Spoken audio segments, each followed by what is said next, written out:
राजनीतिक मामलों के एक्सपर्ट और पत्रकार हेमंत तिवारी जी को आमंत्रित करता हूं।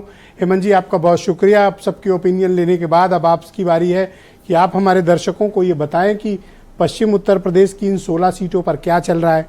बीजेपी, समाजवादी पार्टी, राष्ट्रीय लोकदल और कांग्रेस क्या उस टेम्परेचर तक चुनाव को पहुंचाने में कामयाब हुए हैं कि जहां वो परिणाम में तब्दील हो? देखिए, ये चुनाव बड़ा महत्वपूर्ण चुनाव है। वैसे तो हर चुनाव महत्वपूर्ण होता है, लेकिन इस चुनाव में एक नई चीज देखने को मिली है। इसमें कोई शक नहीं कि भारतीय जनता पार्टी के अपने कुछ नेताओं के बीच में अंतर विरोध हैं जो दूसरी शक्ल ले रहे हैं, जिसका जिक्र अभी मलिक साहब ने किया। और ये आज की बात नहीं, ये 2022 से मामला चल रहा है। 2022 के असेंबली इलेक्शन में ऐसा मानते हैं संगीत सोम कि उन्हें चुनाव हराने में संजीव बालियान की बड़ी कृपा रही, और यही कमोबेश सोचना सुरेश राणा का है, जो जीतते मंत्री होते लेकिन उन जीत नहीं पाए। संजीव बालियान और कहीं न कहीं प्रदीप चौधरी से भी, जो कैराना के मौजूदा सांसद हैं, उनसे भी उनकी थोड़ी सी रफ्त जब्त नहीं है। संजोग देखिए कि संगीत सोम और सुरेश राणा एक जात से आते हैं, इसलिए इन सारी बातों को जो ठाकुरों की नाराजगी बताई जा रही है उससे भी जोड़ करके देखा जा रहा है। ये सच है।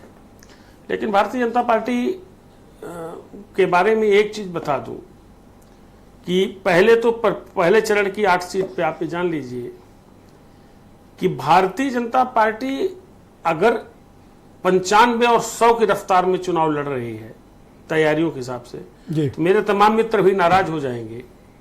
अपोजिशन 10 से 15 की स्पीड में दौड़ रहा है। मैं इलेक्शन प्रिपरेशंस की एक कॉन्स्टिट्यूंसी की बात बता रहा हूं। इंडिविजुअल कैंडिडेट्स लड़ रहे हैं। पार्टी की ओर से आपने खुद मेंशन किया कि 17 तारीख को आखिरी प्रचार है, 17 की शाम को, 19 को वोटिंग है। अपोजिशन का कोई एक नेता बता दीजिए जो वेस्टर्न यूपी की इन 8 सीटों के प्रचार में अभी तक गया होगा। नहीं, कोई नहीं गया। समाजवादी पार्टी के सबसे बड़े नेता, राष्ट्रीय अध्यक्ष कल पहली बार निकल रहे हैं, और वो भी पीलीभीत से निकल रहे हैं। ध्यान रखिएगा, पीलीभीत से निकल रहे हैं, और पीलीभीत के बगल में बरेली है जहां तीसरे चरण में चुनाव है। स्ट्रेटेजिकली क्या उनकी प्रिपरेशन आप समझ सकते हैं। जबकि 8 में 2 सीटें ऐसी हैं, कैराना और मुजफ्फरनगर, जहां उनकी पार्टी जबरदस्त चुनाव लड़ रही है, जहां बीजेपी को नेक नेक फाइट दे रही है। बाकी 6 सीटों में भारतीय जनता पार्टी बहुत बहुत आगे है। मतलब लंबी तैयारी में अपोजिशन भी तो उसी गुटबाजी और कलह में जूझा हुआ है। आप चाहे रामपुर देख लें या फिर मुरादाबाद, बिल्कुल साफ है कि किस तरह से गुटबाजी है, और पार्टी की कोई दिलचस्पी नहीं कि इस गुटबाजी को रोके। यही तो बता रहा हूं। ब्रजेश जी, एसटी हसन का टिकट होता, भारतीय जनता पार्टी पसीना पसीना हो जाती, और आज की तारीख में यह वातावरण है कि भारतीय जनता पार्टी वहां चुनाव जीत सकती है, जीत रही है। ये तो आप समझ सकते हैं। अपोजिशन के जितने बड़े लीडर हैं, जो स्ट्रेटजिस्ट हैं, वो क्या कर रहे हैं? वो कागज पर जातीय आंकड़े को जोड़ रहे हैं जी। बीजेपी के लोग गांव-गांव, तहसील, ब्लॉक, मतलब मंडल स्तर पर और बूथ स्तर तक जा रहे हैं। ये बहुत बुनियादी फर्क है।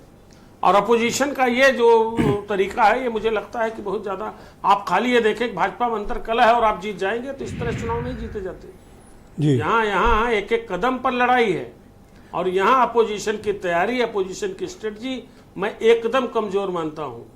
आप जिस सहारनपुर की बात बार बार करते हैं लोग, इमरान मसूद वाले सहारनपुर की, आप वहां का परिणाम आने दीजिए, आप देखिए क्या परिणाम होता। ये जो अंतर विरोध वगैरह की बात आ रही है, मुझे नहीं लगता, हालांकि मलिक साहब तो वेस्टर्न यूपी, ये जातियों की पंचायत वाली, जो कि कानूनी रूप से गलत है। देखिए, मैं कह रहा हूं कि एमसीसी का वायलेशन है और इस पर मुकदमा होना चाहिए। लेकिन दिक्कत क्या है, अगर वही एडमिनिस्ट्रेशन उन पे लाठी बांध दे या मना कर सर, लाठी सब कुछ नहीं होता। आप वायलेशन कर रहे हैं, उन पर मुकदमा करिए। ठीक है, अभी गिरफ्तार मत करिए, बट मुकदमा लिखिए। सर ऐसे तो फिर कोई भीड़ लेके बिल्कुल आएगा बात और तो कुछ सही भी है। करके निकल मुकदमा तो जाएगा लिखा सर। जा रहा है और मुकदमे कानून के का बारे में राज आप किसे समझिए। कहते हैं? इसी को तो कहते हैं। बड़ी बड़ी मजेदार चीज उन आपको पर बतानी FIR चाहिए दर्ज तो। होनी चाहिए। ब्रजेश जी, जी रुचि वीरा के खिलाफ केस दर्ज हुआ और पैरवी भाजपा वाले कर रहे हैं। भूपेंद्र चौधरी खास लोग कर रहे हैं पैरवी। ऑलराइट, आप बीरेन जी इसी भी समय आ गए हैं इस क्या चल परिचर्चा रहा में। है? हेमंत जी, मैं बीरेन जी को भी जोड़ना चाहता हूं। बीरेन जी भी काफी इनपुट लेकर आए हैं। बीरेन जी, इन 2 फेजेस के चुनाव में